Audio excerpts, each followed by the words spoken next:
وَلِلَّهِ الْأَسْمَاءُ الْحُسْنَى فَادْعُوهُ بِهَا۔ السلام علیکم ورحمۃ اللہ وبرکاتہ۔ نحمده ونصلی علی رسوله الکریم، اما بعد فاعوذ باللہ من الشیطان الرجیم، بسم اللہ الرحمن الرحیم۔ رب اشرح لی صدری ویسر لی امری واحلل عقدۃ من لسانی یفقہوا قولی۔ آج ہم انشاءاللہ اللہ سبحانہ و تعالیٰ کے نام المہیمن پہ بات کریں گے۔ المہیمن کا معنی ہے حفاظت کرنا، نگرانی کرنا۔ اللہ سبحانہ و تعالیٰ وہ ہستی ہے جو اپنی مخلوق پر نگران بھی ہے، ان کی حفاظت بھی کر رہا ہے اور ان کو امن دینے والا بھی ہے۔ اللہ سبحانہ و تعالیٰ جس کو نہ نیند آتی ہے نہ اونگ آتی ہے، وہ بندوں کے افعال سے پوری طرح باخبر ہے اور پوری طرح ظاہر اور باطن ہر چیز کو جاننے والا ہے۔ جب چلتا پھرتا ہے یا دنیا میں اور بہت سے کام کاج کرتا ہے تو وہ اللہ سبحانہ و تعالیٰ کی نگرانی میں ہوتا ہے۔ اگر ہر انسان اللہ تعالیٰ کی اس صفت کو اچھی طرح سمجھ لے اور اس بات کا یقین کر لے کہ وہ دنیا میں کہیں بھی بھاگ کر جائے، خواہ وہ زمین کے اوپر کہیں اڑ رہا ہو یا زمین پہ کہیں چل رہا ہو یا زمین کے اندر کہیں اتر کر چھپا ہوا ہو یا پھر کہیں پانی میں ہو، وہ ہر حال میں اللہ سبحانہ و تعالیٰ کی نظروں میں ہے۔ اس کا کوئی بھی عمل خواہ وہ چھوٹا ہو یا بڑا، اللہ سبحانہ و تعالیٰ سے چھپا ہوا نہیں ہے۔ اگر یہ ایمان انسان کے اندر پختہ ہو جائے تو انسان کے بہت سے گناہ خود بخود ختم ہو جائیں گے۔ اللہ کے سامنے ہونے کا احساس اس کے اندر ایسا خوف پیدا کرے گا کہ وہ انسانوں کے ڈر سے نہیں، اللہ کے ڈر سے ان کاموں کو چھوڑ دے جو اللہ کو ناپسند ہیں۔ اللہ سبحانہ و تعالیٰ اپنے بندوں کے حال سے واقف ہے، لیکن اس کے باوجود جو فرشتے اس نے انسان پر نگران مقرر کیے ہوئے ہیں، ان سے بھی اللہ تعالیٰ بندوں کے حالات پوچھتا رہتا ہے۔ ایک حدیث میں آتا ہے، رسول اللہ صلی اللہ علیہ وسلم نے فرمایا کہ رات اور دن میں فرشتوں کی ڈیوٹیاں بدلتی رہتی ہیں، یعنی کرامن کاتبین کی، اور فجر اور عصر کی نمازوں میں ان کا اجتماع ہوتا ہے، وہ اکٹھے ہوتے ہیں۔ پھر تمہارے پاس رات کو رہنے والے فرشتے جب اوپر چڑھتے ہیں تو اللہ سبحانہ و تعالیٰ ان سے پوچھتا ہے، میرے بندوں کو تم نے کس حال میں چھوڑا؟ وہ کیا کر رہے تھے؟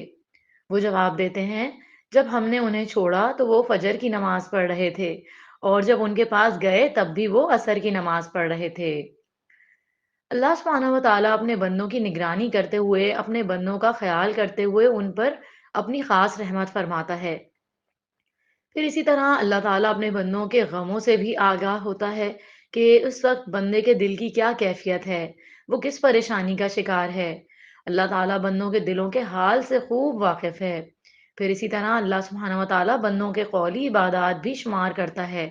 ایک صحابی سے مروی ہے کہ ہم رسول اللہ صلی اللہ علیہ وسلم کی اقتداء میں نماز پڑھ رہے تھے، جب آپ رکوع سے سر اٹھاتے تو سمیع اللہ لمن حمیدہ کہتے، ایک شخص نے پیچھے سے کہا، ربنا ولک الحمد حمدا کثیرا طیبا مبارکا فی۔ آپ صلی اللہ علیہ وسلم نے نماز سے فارغ ہو کر پوچھا کہ یہ کلام کہنے والا کون ہے؟ تو اس شخص نے جواب دیا کہ میں۔ اس پر آپ صلی اللہ علیہ وسلم نے فرمایا، میں نے 30 سے زیادہ فرشتوں کو دیکھا کہ ان کلمات کو لکھنے میں وہ ایک دوسرے پر سبقت لے جانا چاہتے تھے کہ کون ان میں سے ان کو پہلے لکھے گا۔ تو اللہ تعالیٰ بندوں کے چھوٹے سے چھوٹے عمل کو بھی ضائع نہیں کرتا۔ اسی طرح المہیمن کا ایک مطلب حفاظت کرنے والا بھی ہے، وہ اپنی تمام مخلوق کی ضروریات کی حفاظت کرنے والا ہے۔ نبی کریم صلی اللہ علیہ وسلم نے فرمایا، اللہ سبحانہ و تعالیٰ فرماتا ہے، اے ابن آدم، تم اپنے آپ کو میری عبادت کے لیے فارغ کر لو، یعنی نماز کے لیے، دیگر عبادات کے لیے بھی وقت نکالو، تو میں تمہارے دل کو بے نیازی سے بھر دوں گا اور تمہاری محتاجیاں دور کر دوں گا۔ لیکن اگر تم ایسا نہیں کرو گے، یعنی اپنے آپ کو صرف دنیا میں کھپا دو گے اور عبادت کے لیے وقت نہیں نکالو گے، تو میں تمہارے دونوں ہاتھ کام میں مشغول کر دوں گا، اس کے باوجود تمہارا فقر دور نہیں کروں گا، یعنی تمہارے دل کے اندر کا خوف اور محتاجی کا احساس دور نہیں کروں گا۔ پھر اسی طرح اللہ سبحانہ و تعالیٰ بیمار انسان کے اعمال کی حفاظت کرتا ہے۔ ایک انسان تندرستی کی حالت میں جو بھی نیک عمل کرتا ہے، جب وہ بیمار ہو جاتا ہے تو بھی اللہ سبحانہ و تعالیٰ اس کا اجر روکتا نہیں، بلکہ جو شخص پابندی کے ساتھ نیکی کرتا ہے تو جب وہ سفر کرتا ہے یا بیماری کی حالت میں ہوتا ہے تو اللہ تعالیٰ فرشتوں کو حکم دیتا ہے اور وہ اس کا اجر لکھتا چلا جاتا ہے۔ پھر اسی طرح المہیمن کا ایک مطلب امن دینے والا اور ظالم کو مہلت دینے والا بھی ہے، یعنی اللہ سبحانہ و تعالیٰ جہاں اپنے بندوں کی حفاظت فرماتا ہے وہاں ان کے لیے ایسے حالات ایسے مواقع فراہم کرتا ہے کہ وہ امن و امان کے ساتھ اپنے کام سر انجام دے سکیں۔ اگر ہم سوچیں تو زمین کے جس گولے پر ہم بیٹھے ہوئے ہیں اس کے اندر لاوا ابل رہا ہے۔ اگر یہ زمین تھوڑی سی بھی پھٹ جائے اور لاوا باہر نکلنے لگے تو زندگی کا نام و نشان باقی نہ رہے۔ ہم سب جانتے ہیں کہ زمین ہزاروں میل فی گھنٹہ کی رفتار سے اس فضا میں دوڑ رہی ہے۔ اس زمین پر بیٹھے ہوئے انسانوں کو کبھی احساس بھی نہیں ہوتا کہ یہ زمین حرکت میں ہے۔ یہ سب امن اللہ دے رہا ہے کہ ہم زمین پر چلتے پھرتے رہیں، سوتے ہیں، آرام کرتے ہیں اور پرسکون رہتے ہیں۔ اللہ سبحانہ و تعالیٰ کی یہ خاص رحمت ہے کہ اس نے ہمارے لیے ان تمام چیزوں کو مسخر کیا ہے۔ پھر ہم دیکھتے ہیں کہ جہاں وہ امن دیتا ہے وہاں کچھ لوگ دنیا میں فتنہ فساد بھی کرنے والے ہیں، ظلم ڈھانے والے ہیں۔ وہ بھی اللہ ہی کے بندے ہیں لیکن اللہ تعالیٰ کے دیے ہوئے اختیار سے ناجائز فائدہ اٹھا رہے ہیں۔ یہ بھی اللہ تعالیٰ کی ان پر مہربانی ہے کہ ان کو فوراً نہیں پکڑتا اور ان کو مہلت دیتا ہے، موقع دیتا ہے تاکہ وہ بھی توبہ کر لیں، وہ بھی پلٹ آئیں، باز آ جائیں اور سیدھی راہ پر چل پڑیں۔ اللہ سبحانہ و تعالیٰ ہر ایک کو مہلت دیتا ہے، اللہ ظالم کو بھی مہلت دیتا ہے۔ ہر انسان کے اندر اللہ نے ضمیر نام کی چیز رکھی ہے جو اسے ملامت کرتی ہے۔ وہ ہر ایک کو موقع فراہم کرتا ہے تاکہ بندہ صحیح راہ پر آ جائے اور پلٹ آئے۔ پھر اسی طرح المحیمن کا ایک مطلب گواہ بھی ہوتا ہے، یعنی وہ جو خبر رکھتا ہو، نظر رکھنے والا ہو۔ تو اللہ تعالیٰ اپنی مخلوق پر گواہ ہے۔ بندوں سے جو بھی کوئی قول اور فعل سرزد ہوتا ہے اللہ سبحانہ و تعالیٰ اس کو پوری طرح جانتا ہے۔ قرآن مجید میں آتا ہے، ترجمہ سورہ یونس آیت نمبر 61، فرمایا، اور تم کسی کام میں ہو اور تم اس کی طرف سے قرآن کی تلاوت کرتے ہو اور تم کوئی بھی کام کر رہے ہو، ہم تم پر گواہ ہوتے ہیں جب تم اس میں مشغول ہوتے ہو، اور زمین اور آسمان میں کوئی ذرہ برابر چیز تیرے رب سے غائب نہیں، اور ذرے سے چھوٹی اور بڑی کوئی چیز ایسی نہیں جو ایک روشن کتاب میں نہ ہو۔ تو سوال یہ پیدا ہوتا ہے کہ اللہ سبحانہ و تعالیٰ بندوں کے اعمال خود کیوں دیکھ رہا ہے؟ اس کی ایک بڑی وجہ یہ ہے کہ اللہ سبحانہ و تعالیٰ بندوں کے ان اعمال کو گن گن کر رکھ رہا ہے تاکہ قیامت کے دن بندوں کو ان کی جزا دی جا سکے، اور یہ بھی اللہ سبحانہ و تعالیٰ نے قرآن میں ہمیں بتا دیا۔ اگرچہ فرشتے بھی لکھتے ہیں لیکن اللہ سبحانہ و تعالیٰ خود بھی گنتا ہے۔ مثلا کسی کی کتنی نمازیں ہو گئیں، کس کے کتنے روزے ہو گئے، کس نے کتنی سچی بات کی اور کتنے جھوٹ بولے، کس نے کتنا صدقہ کیا، کس نے کتنی تسبیح پڑھی، تو یہ سب اللہ سبحانہ و تعالیٰ گن گن کر رکھ رہا ہے اور ان کا پورا پورا بدلہ دے گا، کیونکہ اللہ سبحانہ و تعالیٰ نیتوں کو بھی جانتا ہے کہ کس نے کیا چیز بظاہر کی اور کس کی کیا نیت تھی۔ قرآن میں ہے، واللہ شہید علی ما تعملون، جو بھی تم کرتے ہو اللہ اس پر پوری طرح شاہد یعنی گواہ ہے۔ اور پھر یہ کہ قیامت کے دن یہ سارے اعمال سامنے لائے جائیں گے تو انسان جھٹلا نہ سکے گا کیونکہ اللہ تعالیٰ خود گواہ ہے۔ المہیمن کے معنی میں ایک قول یہ بھی ہے کہ یہ وہ ذات ہے جو اطاعت کرنے والے کے ثواب میں سے کچھ بھی کم نہ کرے، خواہ وہ ثواب کتنا ہی زیادہ کیوں نہ ہو، اور نافرمان جتنی سزا کا حقدار ہے اس سے زیادہ اس کو سزا نہ دے۔ اللہ تعالیٰ کو یہ حق حاصل ہے کہ وہ زیادہ ثواب دے کر مہربانی فرمائے اور بہت ساری سزاؤں کو معاف کر دے، یہ اس کے اپنے اختیار میں ہے۔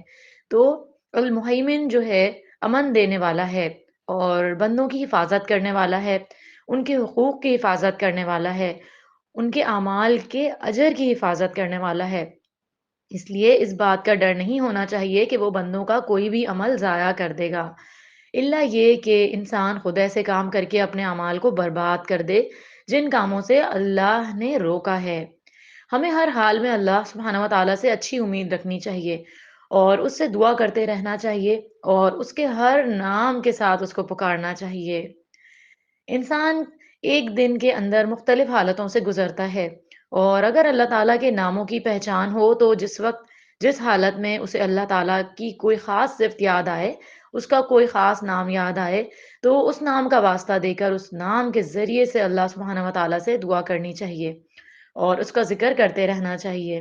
اگرچہ نبی کریم صلی اللہ علیہ وسلم نے المہیمن کے لفظ کے ساتھ کوئی خاص دعا نہیں کی، لیکن بہت مواقع ایسے ہیں جن میں اللہ سبحانہ و تعالیٰ کے حوالے اپنے آپ کو ضرور کیا، مثلاً اپنے سارے معاملات کو بھی اللہ کے حوالے کیا۔ نبی کریم صلی اللہ علیہ وسلم رات کو سوتے وقت پڑھتے تھے، اللہم اسلمت نفسی الیک، اے اللہ میں اپنے آپ کو تیرے حوالے کرتا ہوں۔ تو جو رب ہمارے جاگنے کی حالت میں ہماری حفاظت کرتا ہے وہ سونے کی حالت میں بھی ہماری حفاظت کرتا ہے۔ اور پھر یہ کہ انسان جب اپنے آپ کو اللہ کے حوالے کر دیتا ہے، اپنی جان کو، اپنے مال کو، اپنی اولاد کو، اللہ سبحانہ و تعالیٰ ان تمام چیزوں کی حفاظت فرماتا ہے۔ اسی لیے جب کوئی مسافر سفر پر روانہ ہوتا ہے تو اس کو جو دعا دی جاتی ہے وہ یہ ہے کہ استودع اللہ دینک و امانتک و خواتیم عملک، میں تمہارے دین، امانت اور عمل کے خاتمے کو اللہ کے سپرد کرتا ہوں۔ ہمیں اس بات کا یقین ہونا چاہیے کہ ہم ہر وقت اللہ کی نگاہ میں ہیں، ہمارے ایک ایک عمل کو دیکھا جا رہا ہے۔ جب ہم اس نام کا یقین، ایمان اور اس پر ہمیں اعتماد ہو جائے گا تو ہمارے دل کے اندر ایک ایسی کیفیت ہونی چاہیے کہ ہمارے ساتھ یہ احساس ہمیشہ باقی رہے کہ میرا رب حفاظت کرنے والا ہے، میرا رب نگرانی کر رہا ہے، میرا رب اس وقت میرے معاملات کو دیکھنے والا ہے، میرا رب میرے دل کے حال کو جانتا ہے، میرا رب میرے ظاہر اور باطن کو جانتا ہے۔ تو بندوں کا خوف دل سے نکل جائے گا اور اللہ سبحانہ و تعالیٰ کی نگرانی کا احساس آپ کو مزید اچھے کاموں پر ابھارے گا۔ اور قرآن مجید میں آتا ہے وَهُوَ مَعَكُمْ أَيْنَمَا كُنْتُمْ وَاللَّهُ بِمَا تَعْمَلُونَ بَصِيرٌ، اور وہ تمہارے ساتھ ہے جہاں بھی تم ہو، اور اللہ ان سب چیزوں کو جو بھی تم کرتے ہو دیکھ رہا ہے، خوب دیکھنے والا ہے۔ پھر اسی طرح ہمیں اپنے بچوں کی تربیت بھی اسی انداز میں کرنی چاہیے کہ بچوں جہاں بھی تم ہو اللہ تمہیں دیکھتا ہے۔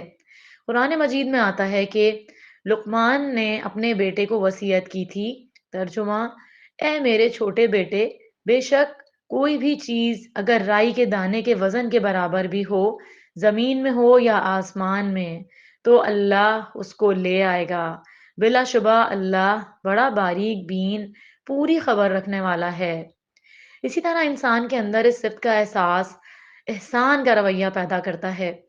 بعض اوقات لوگ ہم سے اچھا سلوک نہیں کرتے یا ہمارا حق ادا نہیں کرتے، تو بھی ہم پوری کوشش کرتے رہیں کہ ہم ان کا حق ادا کریں یا ان سے بہتر سلوک کریں۔